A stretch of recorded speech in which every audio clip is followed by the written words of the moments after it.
እንዴት አላችሁ? ምርጥ ፊልሞችን ይዘንላችሁ ስለምንመጣ እንደተለቀቀ እንዲደርሳችሁ ሰብስክራይብ ማድረግ አይረሳ። ላይክ እያደረጋችሁ ወደ ፊልሙ የሚጀምረው ሆ የሚባል በጣም ጎበዝ ሰላይ ለስለላ ወደ ትምህርት ቤት ሲገባ እያየነው ነው። ገና ገብቶ ስሙን ከማስተዋወቁ ግን ልጆቹ ማሽፋቸውን ይጀምራሉ። አስተማሪውም ከመርዳት ይልቅ መጨረሻ ላይ ወስዶ ያስቀምጠዋል። ሆ ግን አባቱም እንደሱ ሰላይ ስለነበረና እሱ ያልጨረሰውን ለመጨረስ ስለመጣ ከልጆቹ ጋር ለመላመድ ይወስናል። እነሱ ግን እሱም ብቻ ሳይሆን አጠገቡ የምትቀመጠውን ኢን የምትባለው ልጅንም ሲያስቸግሯት ያያቸዋል። እሺ አዲሱ ልጅ ለምን ጣራ ላይ ወተን አናወራም ይልና ይወስደዋል። ልጁ ቢሰድበውም ሆ ግን ምንም ሳይናገር ያየዋል። ስድቡ ሳያንሰውም ይመታዋል። ሆ ግን ማንነቱ እንዳይታወቅ በዝምታው ይቀጥላል። ቦርሳውን ወስደው ባገኙት ብር ደስ ይላቸውና የእህቱንና የአባቱን ፎቶ ሲያዩም እህትህ ምንድን የምትመስለው ባክህ ሲለው ንዴቱን መቆጣጠር በቅተውም ፎቶውን ከመቀበል ውጪ ምንም ሳያረገው ይቀራል። በቃ ብሩን ይዘህ ሂድ ሲለው ግን መጥፎ ልጅ የናቀው ስለመሰለው በጣም ይናደዳል። ምንም ከማድረጉ በፊት ግን አስተማሪያቸው ይመጣና ያባራቸዋል። በቀጣዩ ቀንም አስተማሪው ስልካቸው እንዲያመጡ ቢነግራቸውም አልሰማ ስላሉት ክፍሉ እንዲያጸዱት ይነግራቸዋል። መጥፎ ልጅ ግን ሌሎቻችሁ መሄድ ትችላላችሁ ሆና ኢን ያጸዱታል ሲላቸው የተባሉትን ማድረግ ይጀምራሉ። ኢንም ሆን ስታየው ደስ ይላታል። እሱ ግን ከተላከበት ዓላማ ውጪ ምንም ነገር ላይ ትኩረት አያደርግም ነበር። ወደ ቤት ሲመለስም የከዳቸው የድሮ አባላቸውን እንዲይዘው የሚያዝ መልእክት ይደርሰዋል። የዛው ቀን ማታ ላይም መጀመሪያ ወደ ተላከበት ሎተሪ ቤት ሄድና በኮድ ከተነጋገሩ በኋላ ስልክና መልእክት ይሰጠዋል። እሱን ይዞም ወደ ዳቦ ቤት ይሄዳል። በድጋሚ በኮድ ያዋራውና የሰጡትን ኬክ ይዞ ወደ ቤቱ ተመልሶ ውስጡ ያለውን ሽጉጥ ያወጣዋል። በነጋታ ወደ ትምህርት ቤት ሄድናም ምሳ ሰዓት ላይ ተደብቆ በመውጣት ወደ ጂም ባለቤት ይሄዳል። ሰውየው በቻለው አቅም ሊጣላው ቢሞክርም ይኸው ችሎታ ግን ገራሚ ስለነበር ያሸንፈዋል። አስሮትም ስለሚፈልገው ሰው ጠይቀው የት እንዳለ እንደማያውቅ ይናገራል። ሆም ተናዶ እግሩ ላይ ይተኩስበትና ደረቅ ከሆንክ ይሄን የሚደርስብህ የመጨረሻ ዕድል የሰጠሁህ የት እንዳለ ተናገር ሲለው ያለበትን መናገር ጀምርና የተንሸራተተ መስሎ ወድቆ ወንበር በማንሳት ይመታዋል። በቢላ ሊወጋው ሲልም መረጃውን ሰጥቶት ስለጨረሰ በኃይል ይመታውና ይሞታል። መሞቱን ሲያውቅ ግን ከባድ የጸጸት ስሜት ይሰማዋል። ትምህርት ቤት መውጣቱ እንዳይታወቅበት ስለፈለገ ግን የሚሰማውን ነገር በውስጡ ይዞ ወደ ክፍሉ ሲመለስ ልጆቹ ኢን ላይ ቆሻሻ እየወረወሩ እንድታጸዳው ሲነግሯት ያያቸዋል። ምንም ሳይናገር አብሯት ማጽዳት ሲጀምር አዲስ ፍቅረኛሞች ሳይኖሩን አይቀርም ባካችሁ እያሉ ያሽፉባቸዋል። እሷን ብትሆን በደግነቱ በጣም ደስ ይላታል። አስተማሪው ሲገባም በተፈጠረው ነገር በጣም ስትረበሸ ማተኮር ያቅተዋል። አስተማሪው ስላስተዋለውም እስኪ መልሱን ንገረኝ ሲለው ልጆቹ እንደማያውቀው እያሰቡ ሊስቁበት ይሞክራሉ። ኢንም ልትረዳ ወረቀቷን ጠጋ ብታደርግለትም እሱ ግን ያለማንም እርዳታ መልሱን ይናገርና ሁሉንም ያስገርማቸዋል። ኢንም የበለጠ ተወደዋለች። በእረፍት ሰዓታቸውም ላይ ኢን ወደ ባዶ ክፍል ሲወስዷት ያያቸውና መከተል ጀምራል። በትርፍ ሰዓቷ ሰርታ ያጠራቀመችውን ብር መውሰዳቸው ሳያንሳቸው ሊተናኮሏት ሲሞክሩ ያያቸውና ንዴቱን መቆጣጠር ያቅተዋል። አንዱ ቀልቃላ ልጅም ሊመታው ሲንደረደር ደን አድርጎ ያቀምሰዋል። ሌሎቹም በየተራ እየተቀጠቀጡ ይመለሳሉ። መሪያቸውም ሊሰነዘር ሲሞክር እጁ ተሰብሮ ያርፈዋል። ኢንም በተፈጠረው ነገር በጣም ተደናግጣ ስለነበረ ማልቀስ ትጀምራለች። ከዛን ቀን ጀምሮም ልጆቹ አርፈው ቢቀመጡም ኢን መምጣቷን ታቆማለች። ሆም ምን ሆና እንደሆነ እያሰበ ይጨነቃል። አስተማሪውም ሁሉንም ተማሪዎች ቀጥ ብለው እንዲቀመጡ ሲመታቸው ይቆይና ሆንም እንደለመደው ጭንቅላቱ ሊመታው ሲል ከሀሳቡ በድንገት ባኑ እጁን አጥፈው ይዘዋል። አስተማሪው እንደሆነ ሲያቀገን ይለቀዋል። አስተማሪውም በህፍረትና በድንጋጤ ታውጦ እንዲወጣ ያዘውና እጁን ለመታየት ወደ ነርሷ ጋር ሲሄድም ተማሪዎቹ መሳቅ ይጀምራሉ። ሰላማቸውን ስለሰጣቸውም እንደ ጀግናቸው ያዩታል። መጥፎ ልጅን በተሰበረ እጁ ለመብላት ሲቸገር ተናዶ ቆይሻሌን ብቻ ሰባብሬን የምጥልህ ሲል አጠገባቸው መጥቶ ይቀመጣል። ልጆቹ መንቀጥቀጥ ሲጀምሩም ኢን ምን ሆናን የቀረችው ታውቃላችሁ ቢላቸው መልስ ሊሰጡት ስላልቻሉ ወደ መምህሩ ጋር ፍቃድ ለመጠየቅ ሲሄድም እጁን ሲመረመር ያገኘውና ያደረገውን ያስታውሳል። አስተማሪው ደንግጦ ልብሱን ይዘረጋና ምን ፈልገህ ነው? ፍቃድ እንድትሰጠኝ ነበረ። እሺ መውጣት ትችላለህ። ሆም ኢን ወደምትሰራበት ካፌ ቢሄድም እንደለቀቀች ይሰማል። መቼም እንደማያገኛት እያሰበ ሲያዝንም ጸጉሯን ተቆርጣ ፊቱ ትቆማለች። ትምህርት አቋርጫለሁ፣ ዳንሰኛ መሆን ነበር የምፈልገው እና እዛ የምሰራው ስራ ሰጥተውኛል፣ ግን የትልቅ ሰው ፊርማ ስለሚያስፈልገኝ እንደ ወንድሜ ሆነ እንድትፈርምልኝ ፈልጌ ነበር ስትለው ማንነቱ እንዳይጋለጥ ቢፈልግም ይፈርምላታል። ወደ ሀገሩ ተመልሶም ከእህቱ ጋራ አብሮ ለመኖር ሚሽኑን ቶሎ ለመጨረስ ይወስናል። እዚህ ያሉት ቤተሰቦቹም እንደሱ ሰላይ መሆናቸውን ስለሚያውቅ ወደ ብቸኛ ቤተሰቡ ለመመለስ ጉጉቱም ይጨምራል።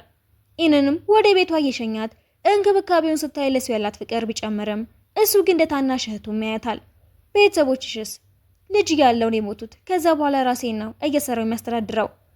ማታ ላይ ሚሽኑን በቶሎ ለመጨረስ ስለፈለገ ወደ ስጋ ቤቱ ሲሄድም ሰውየው መናገር ባይፈልግም ሽጉጡን ሳይወጣበት ይናገራል። ሆም የሰውየውን ታርጋ ቁጥር ይዞ ሊወጣ ሲል ሰውየው ሊመታው ይሞክራል። ሆም ችሎታውን ተጠቅሞ ልክ ያስጋባዋል። ታርጋውን ተጠቅሞም ሰውየውን መከታተል ይጀምራል። ሰውየውም የተከተለው እንደሆነ ሲያውቅ ፍጥነቱን ይጨምራል።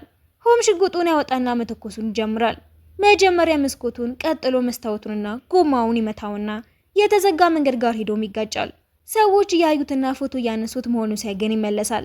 ሰውየው ግን ማንነቱን አውቆበት ስለነበረ ቤተሰቦቹ የተባሉትን ሰላዮች ጋር ማታ ላይ ሰዎቹን ይልካል።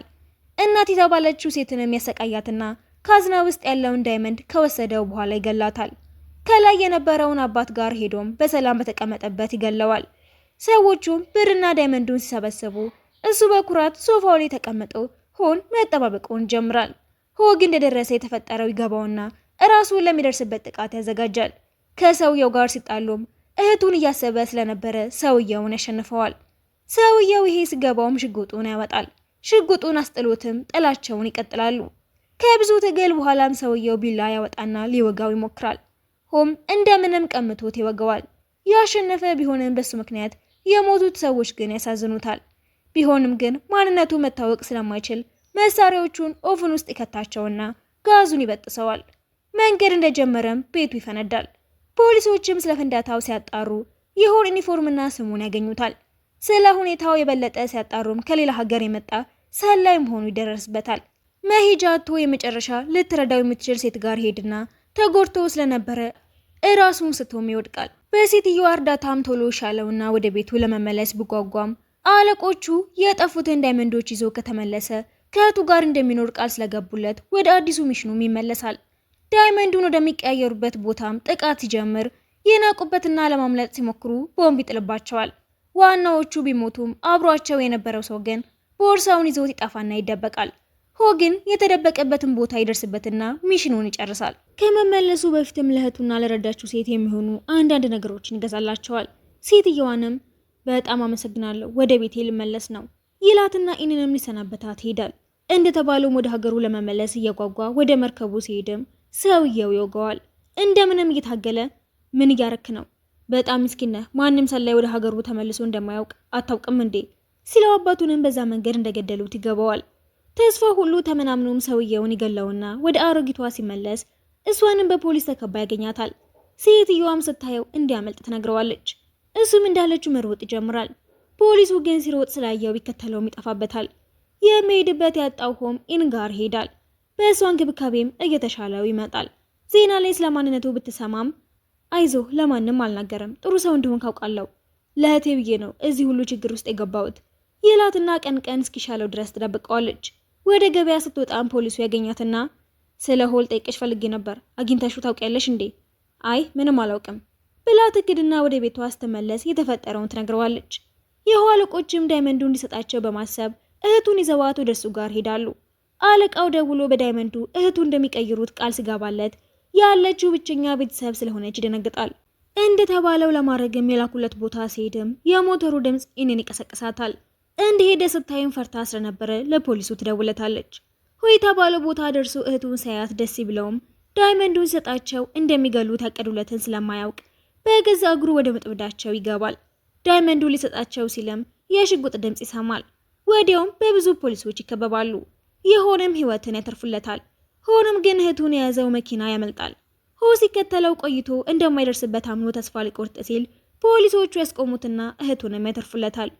ሆም ሁሉም ነገር በሰላም እንዳለቀ እያሰበ ተረጋግቶ ሳይጨርስ በድጋሚ ይደወለትና ኢንን እንደያዘዋት ይነግሩታል።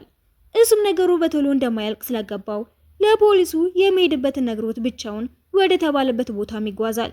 ኢን ያለችበትን ክፍል እንዳየውም ዳይመንዱን አውጥቶ ይበትነዋል። ሁሉም ትኩረታቸው ሲበተንም መተኮስ ይጀምራል። ግን በቁጥር ይበልጡት ስለነበረ ይተኮስበታል። ኢን ያለችበት ክፍል ገብቶ መተኮሱን ቢቀጥልም ብዙ ስለነበሩ እንደማይጨርሳቸው ይገባዋል። ወዲያውም አጠገባቸው የነበረው ጋዝ ይፈነዳና ኢንን ይሸፍናታል። አብዛኞቹንም ሰዎች ጨርሳቸዋል። ሁሉም እንዳበቃ እያሰቡም ተያይዘው ሲወጡ አንዱ ሰላይ ይዘዋል። ፖሊሶች እንደመጡ ስትሰማም ኢን ልትረዳው ትሞክራለች። አለቃቸው ግን ከወደቀበት ይነሳና ሽጉጥ ይደቅንበታል። ፖሊሱ ሲደርስም ሽጉጡን ወደ እርሱ ያዞረዋል። እህቴን አደራ፣ እኔ እንደሆነ ወደ ሀገሬ መመለስም ሆነ እዚህ በነፃ መኖር አልችልም ይልና አለቃው ላይ ይተኩሱበታል። አለቃውም መልሶም ይተኩሳል።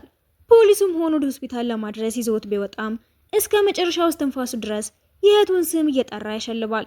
ከጊዜያት በኋላም ኢን የእህቱን ኃላፊነት ትወስድና ልክ እሱ ይንከባከባት እንደነበረው እየተንከባከበቻት ፊልሙ ይጠናቀቃል።